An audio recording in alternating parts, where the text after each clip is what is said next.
AJSU supremo Sudesh Mahato ने राज्य सरकार पर निशाना साधते हुए कहा कि प्रदेश में कानून बड़े लोगों के लिए नहीं है, बल्कि कानून छोटे और गरीब लोगों के लिए है, जिसे उन्हें एहसास कराया जाता है, जो कहीं न कहीं राजशाही को इंगित करता है।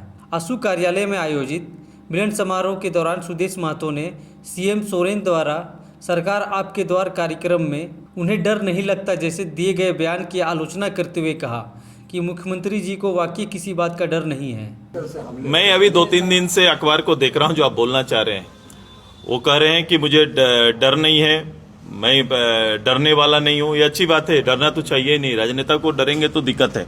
ऐसे ही मैं ये ऐसे ही कह रहा था कि इनको डरने की जरूरत भी नहीं है, क्योंकि जिन विषयों को लेकर सामने विषय जो आ रहा है उन विषयों पर ये डरे नहीं है। पहले भी इन विषयों से हमेशा इनका रिश्ता और संबंध रहा है, इसलिए वो डरना कहाँ है। जनता को खाली डरना चाहिए कि वो अगर कोई गलती कर ले तो जनता पब्लिक को डरना है खाली कि हम गलती करें तो मेरे लिए कानून है। ये बड़े लोग जब गलती करें, और मैं हमेशा राजशाही व्यवस्था का बात करता हूं, अब राजाओं को डरने की क्या जरूरत है। अगले साल लोकसभा विधानसभा चुनाव है तो बीजेपी के साथ लड़ना है, फिर क्या इरादा है? आप आज पहली बार मिल रहे हैं हमसे।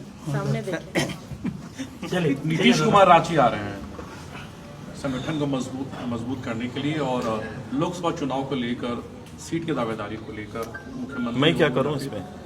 वो आ रहे हैं, हाँ तो उनसे बात करिएगा आप। दादा एक सवाल आप कर रहे थे कि जनप्रतिनिधि। मैं एक बात ये कर रहा हूं, देखो आप 2-3 दिन पहले हजारीबाग की एक घटना आई।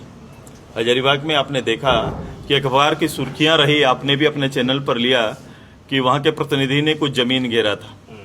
जमीन घेरा, मैं राजशाही व्यवस्था इसीलिए कनेक्ट कर रहा हूं सरकार का कि घेरा। अखबार में ये खबर आती है कि वहां के सीओ ने एफआईआर कराया, नेम्ड एफआईआर कराया।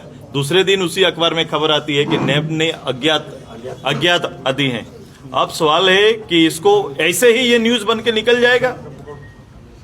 ये विषय है कि अगर सीओ का ये दुस्साहस बोलेंगे, अगर गवर्नमेंट बोल रही है, या फिर अगला उनका चिट्ठी ये जा रहा है कि नए अज्ञात लोगों के बारे में जा रहा है, तो सवाल है कि उस सीओ ने ये दुस्साहस किया है एक जनप्रतिनिधि के खिलाफ में, कि इस तरह की रणनीति बनाई उन्होंने और उनके खिलाफ में फंसाने का काम किया, तो सरकार उसके खिलाफ एक्शन ले रही है क्या?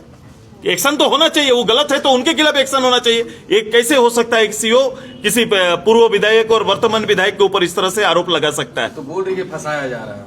मैं इसीलिए कह रहा हूं, तो सरकार अगर उसके बयान अगर बदले गए, बयान बदले, पहला दिन का बयान ये रहा, दूसरा दिन का बयान आया, तो बदला बयान फिर सीओ के ऊपर आना चाहिए, तो एक्शन सीओ के ऊपर होना चाहिए। क्या सरकार ऐसा एक्शन लेगी कि उन्होंने गलती किया, फंसाने का प्रयास किया? अगर नहीं है तो इसको सरकारी दबाव बोलते हैं, इसी को राजशाही बोलते हैं कि कानून के दो रूप हैं। कानून गरीब के लिए, बड़े लोगों के लिए कानून नहीं होता है।